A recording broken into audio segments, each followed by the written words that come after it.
some kind of virus, I guess you could call it, that hit me last Wednesday afternoon and knocked me out until this past Thursday.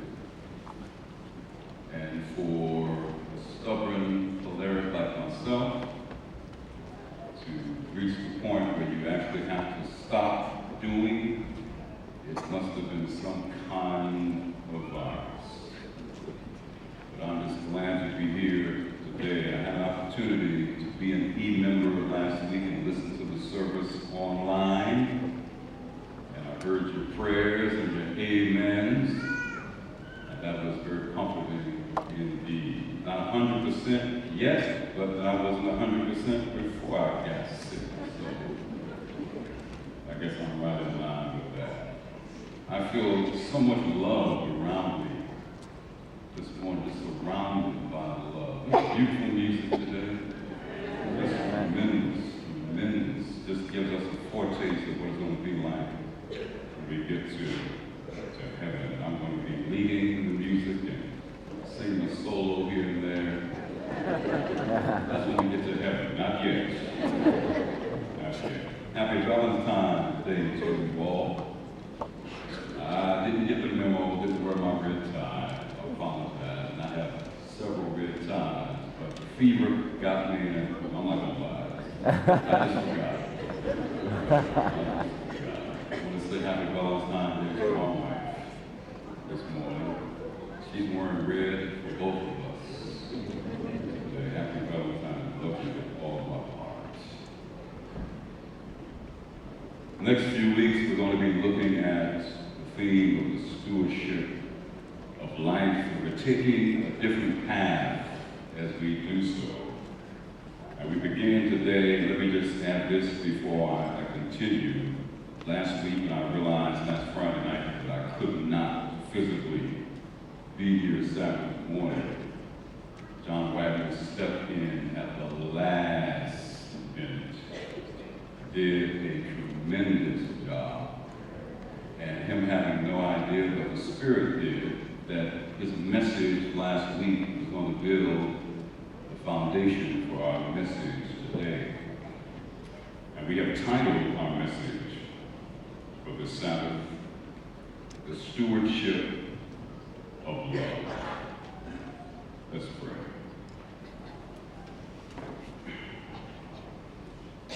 Father God,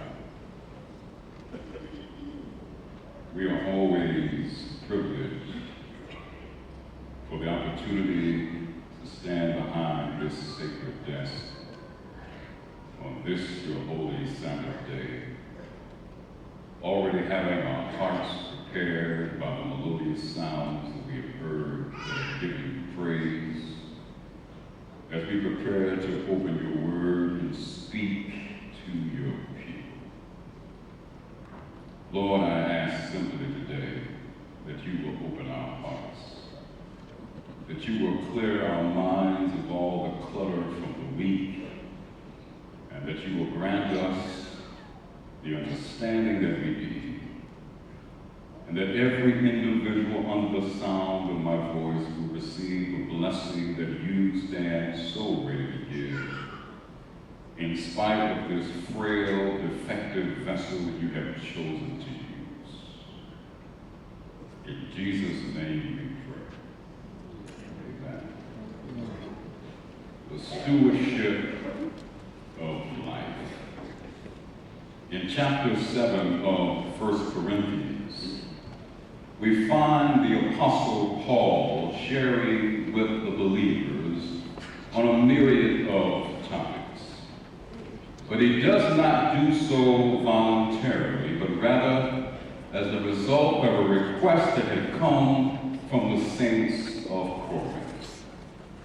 And as I surveyed the issues that were being discussed here, I couldn't help but be reminded of the saying that goes, the more things change, the more they remain the same. I say this because as I gleaned over and looked at these various topics They are some of the very same issues, some of the very same concerns that the church is still dealing with here in 2009. For instance, living the single life victoriously as a believer.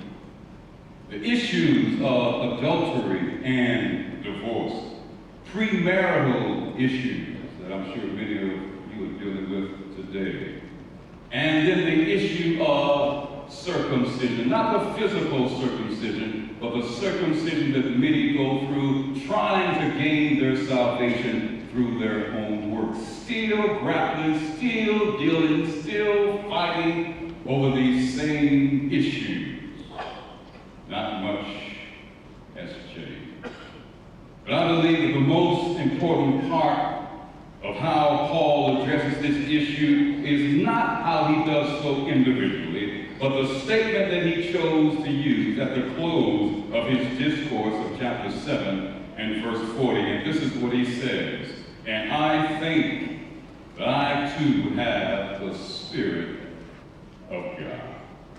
In other words, Paul is simply saying, listen, the counsel that I have chosen to share with you is not based on my personal opinion or my pet peeve. We all have our personal opinions, don't we? And we all have our pet peeves, including pastors. But Paul is saying, but rather, it is a result of the conviction that the Holy Spirit has placed on my heart. And allow me to pause this morning to say this to you, that you need to be extremely careful when you seek counsel from an individual, who that counsel is being sought from or where you are going to find that counsel. Because you can't just go to anyone and you can't just go to anywhere. You can't go to the various talk show hosts of the day. And I'm not going to mention any names. You know who they all are. Who all of a sudden, because they got a talk show now, they're an expert on every single topic under the sun. But you have to be careful where you seek counsel, because all it takes is one bad decision that could impact not only your present, but could also have the potential of impacting your eternity. So Paul says, listen, the counsel I'm giving you today, it's not my personal opinion, but it is given to me as a conviction by the Holy Spirit. Now, as we move on to chapter 8, Paul shifts gears from a discussion of a multitude of topics to one very important topic in particular, which, by the way, was an extremely sensitive one for the early church. It was the issue of eating meat, eating food that had been sacrificed, that had been offered to idols. Now I recognize that this is not an issue for the church today, but it was a major issue for the early believers, because it was an issue, believe it or not, that impacted their very way of life. You must understand that during this time, making sacrifices to gods was an integral part of their ancient life. And in the case where animals were sacrificed to the gods in the heathen temples, they would divide this meat into 3 portions. The first portion was burned at the altar. The second portion would go to the priest. And lastly, the worshiper himself will receive the remaining portion, which he could distribute in 1 or 2 ways. He could have a feast and invite all of his friends and family over. And we're told that the culture of that day, those feasts would last for days on end. Or he could just simply sell it to some shop whereby some unsuspecting believer could come and buy it. And if this wasn't bad enough, many in this age believed that demons would occupy the meat, and when an individual would eat this meat, then that demon would overtake that individual. So they would offer the meat to idols to try to rid them of the demons. Now, why is this important? What does this have to do with love? Just stay with me.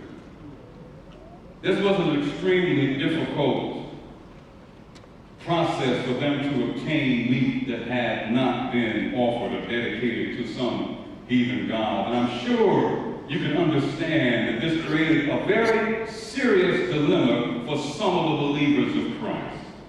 Because in those days, there were no labels that were placed on the foods which could distinguish meat that was offered to idols to meat that had not been dedicated to idols. You just had to go in there and just take the chance. But why would this even be an issue? Because of the first commandment that says, "Thou shalt have no other gods before me."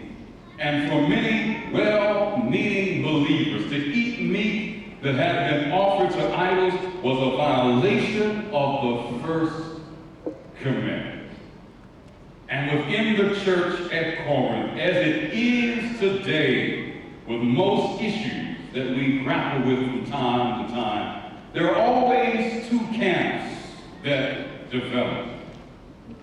The first camp in this instance believed that there was nothing wrong with eating meat that had been offered to idols, but then the other camp believed that it was a form of idolatry. They believed that you shouldn't eat this meat because maybe the heathens hadn't paid tithe on it, or maybe it hadn't been killed according to the Levitical laws of health.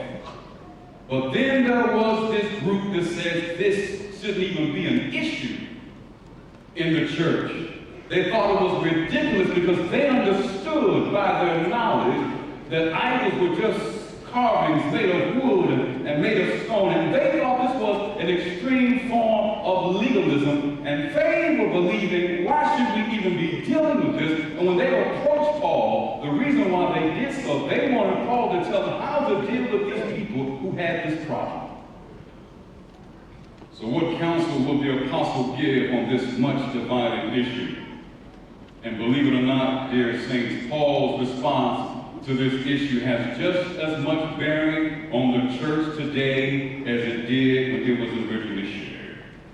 Let's look at 1 Corinthians chapter 8 and verses 1 to 3. I'm going to read it first from the New International Version, and then I'm going to read it from one of the versions that I have become accustomed to is lately, that is the New Living Translation. 1 Corinthians chapter 8, verses 1 to 3. Paul says, "Now about food sacrificed to idols, we know that we all possess what? Knowledge. But knowledge puffs up while love builds up. Those who think they know something do not yet know as they ought to know." Verse 3, "But whoever loves God is known by God." Now look at this in the New Living Translation. I believe it truly brings it home. It says, now, let's talk about food that has been offered to idols. You think that everyone should agree with your perfect knowledge? While knowledge may make us feel important, it is love that really builds up the church. Anyone who claims to know all the answers doesn't really know very much. But the person who loves God is the one God knows and cares for.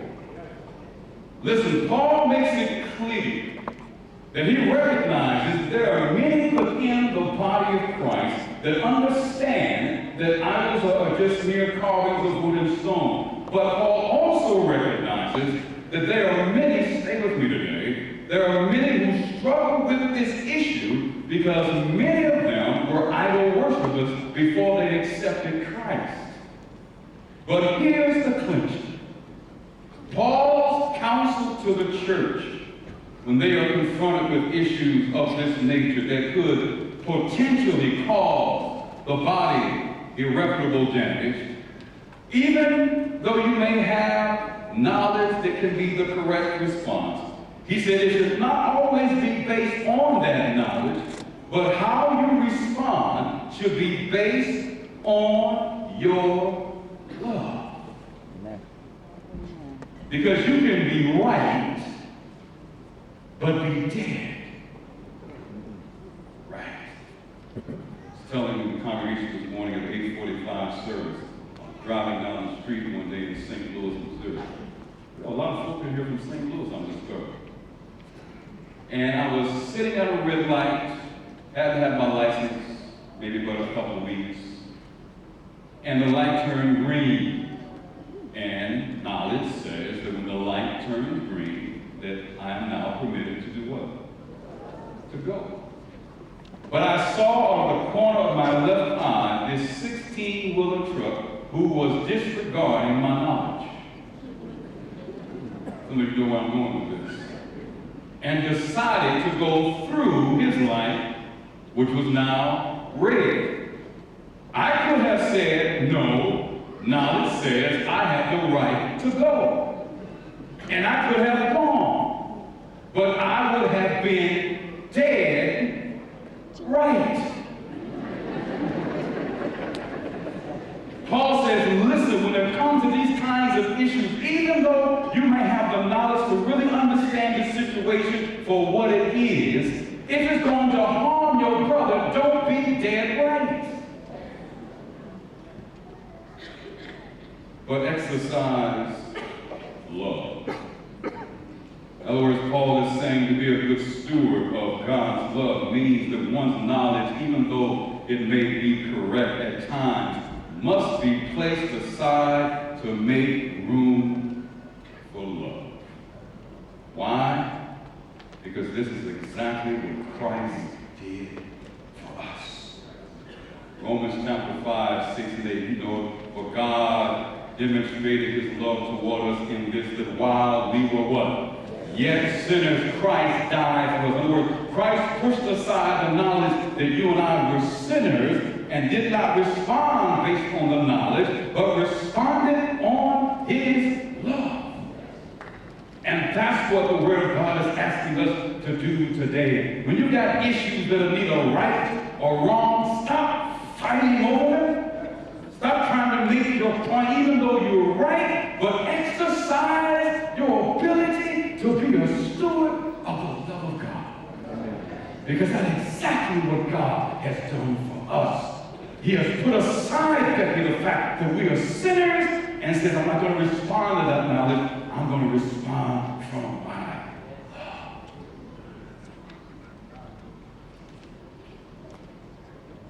See, in our case, knowledge called for death. But love, too, calls for death. Not our death, but his death. And in order to be a good steward, a good manager of the love of God, it means that we must be willing to die. I'm not talking about dying physically. For some of us, that would be the easy route, to die physically. But it means dying to the desire to always have our way. Years ago when I was in college, and I'm a product of Adventist education, there was a book that I found that a friend gave me called Living God's Love by Douglas Cooper. There was a quotation on page 26 that was so profound I decided to put it to memory over 30-some years ago. And I want to share it with you today. It should be in the sermon review, and it should also be coming up on the screen as well. Listen to what Douglas Cooper said. For a long time this book was out of print, but I think because I kept telling people about it, they brought it back out. On page 26, this is how he defines love. He says, loving is using one's God-given power of choice to do or to say that which is in the best good or interest of another human, regardless of feelings. In other words, he's saying simply that sometimes in order to love like God loves, you got to do what's in the best interest of the other person, regardless of how it makes you feel. Talking about Valentine's Day, I did the week of prayer back in September here at the college. I shared with them the story where my wife and I, we had our third daughter. And notice I say, well, my wife and I had our third daughter, because it takes two. Some of you got that, the rest of you get it if you drive out tonight. But we pastored a lot of years in New York City. It was freezing cold this winter. And I had finally gotten in that certain spot where the cover was just right. You know what I'm talking about, don't you? Get in that spot and you don't want to move unless there's an earthquake. About 3 a.m. that morning, as I'm going through my delta things, fall asleep, and I got right in, the covers are just right, and my feet are, toes are all together, and I'm feeling nice and toasty. I feel this nudge. And to be quite honest, I ignored it at first. Confession is good for the soul. Then my wife nudged me again. Baby,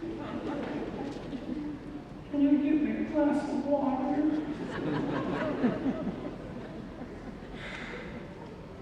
All right. Got out of bed. Down the cold steps. Down the cold corridor. To the cold kitchen where we had cold tiles on the floor. Opened the cold refrigerator door, reached in the cold refrigerator, grabbed the cold pitcher of water, poured it in the glass, made my way lovingly back up the steps. And as I put up my hand to say, here, baby, she went,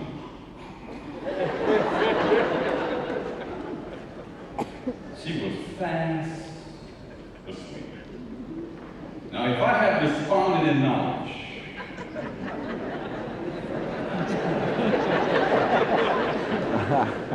there'd be somebody else preaching this sermon today. But I responded in love, and I just drank the water.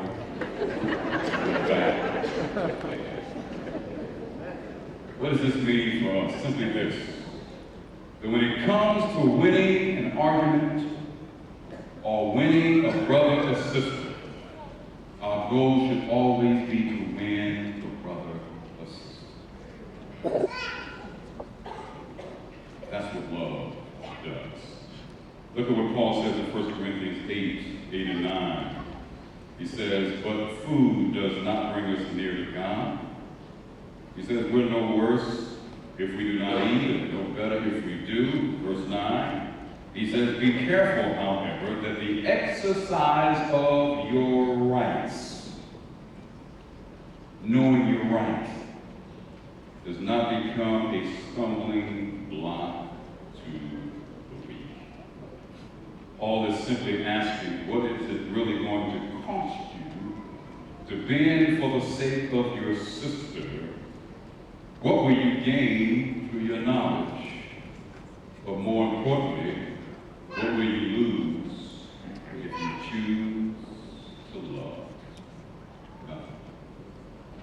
Paul is not saying that we should compromise truth. And some people take 1 Corinthians 8 to the extreme, and they feel that you should just acquiesce simply because they have a difference of opinion than you. That's not what Paul is talking about.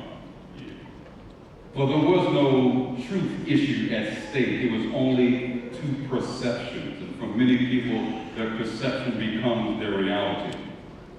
And the real issue that the church at Corinth was dealing with, it wasn't even about meat.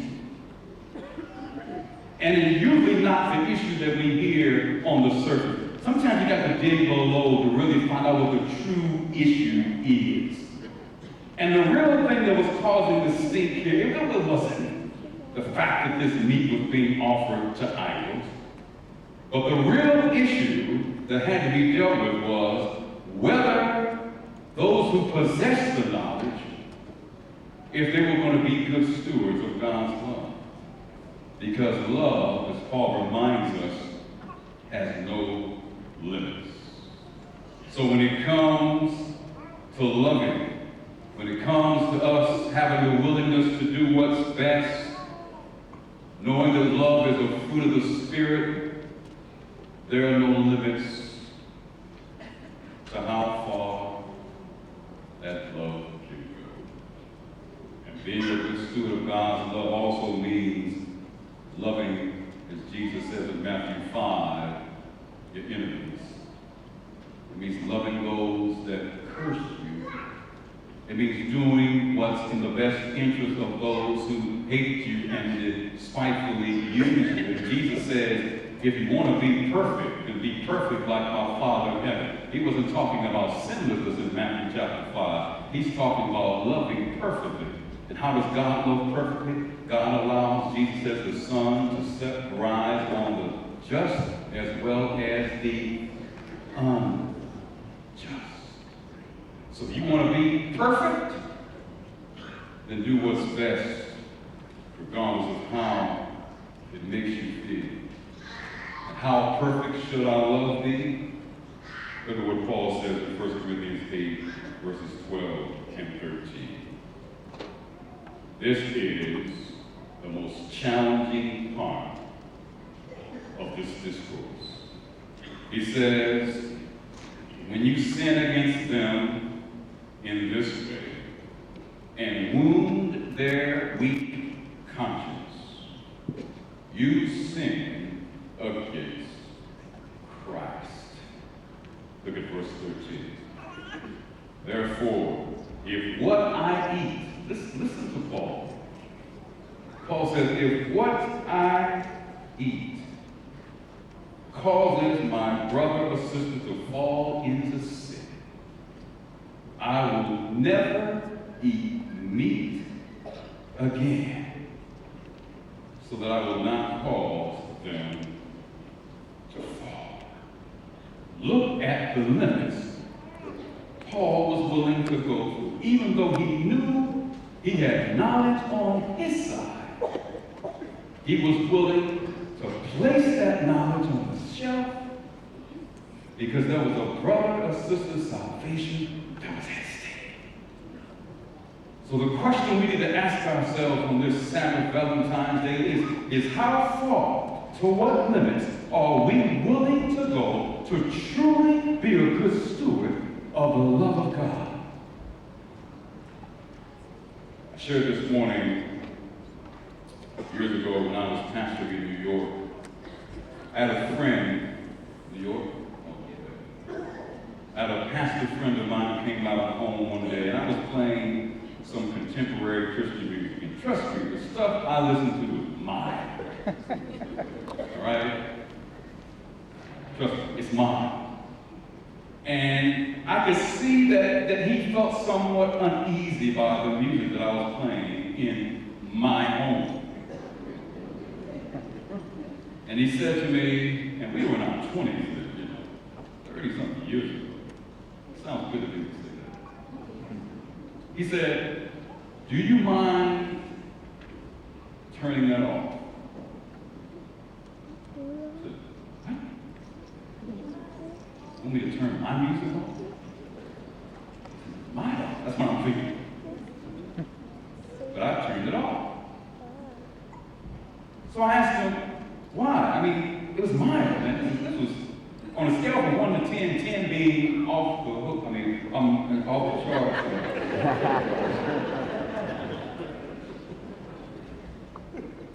So it was like a 2. He said to me, you don't understand my background. He said, I didn't always grow up in the church. He said, I spent a lot of time in the club.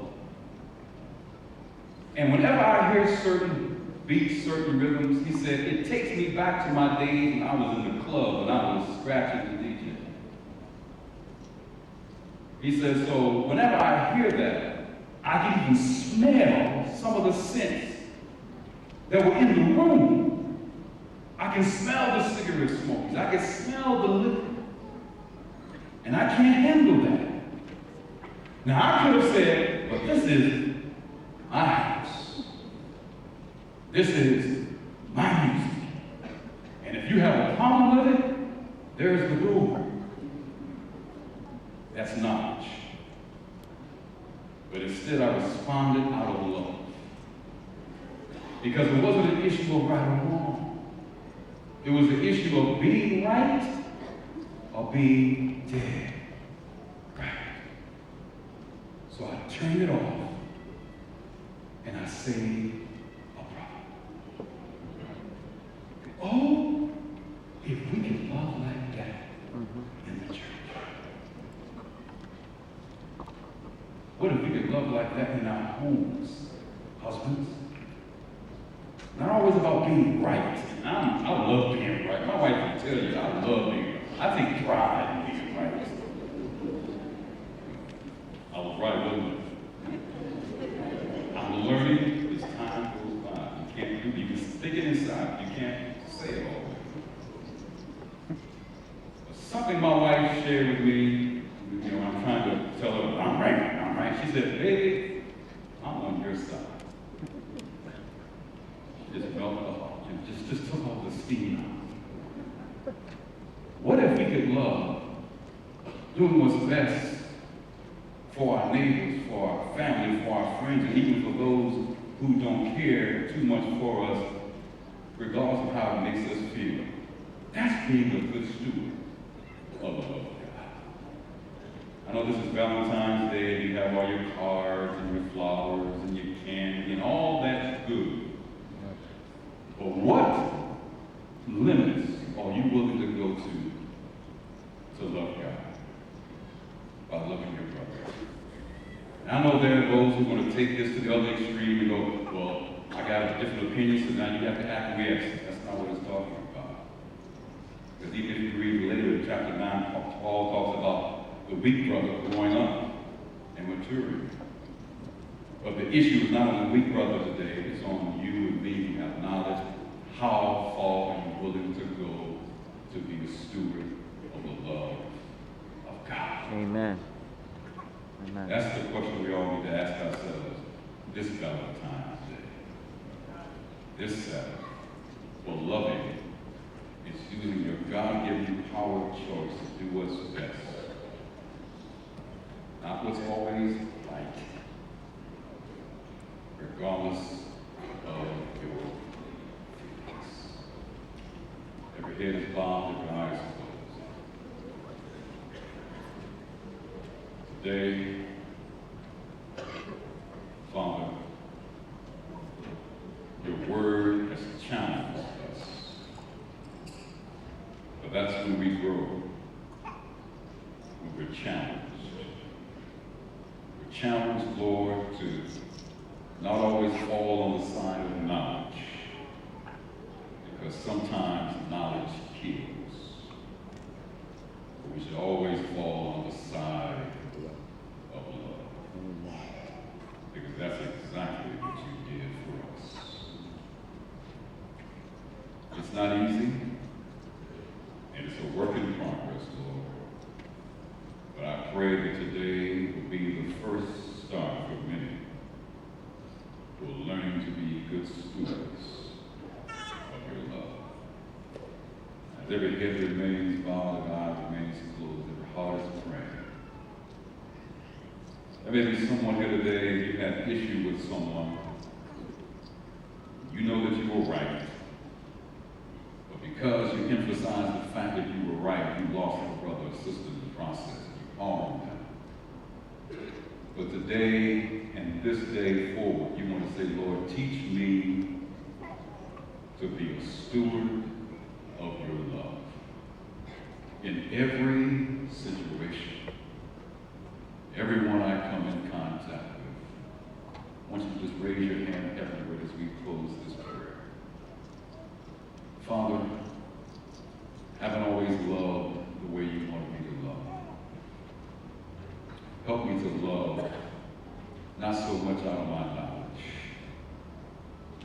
but out of your capacity to love a sinner like me.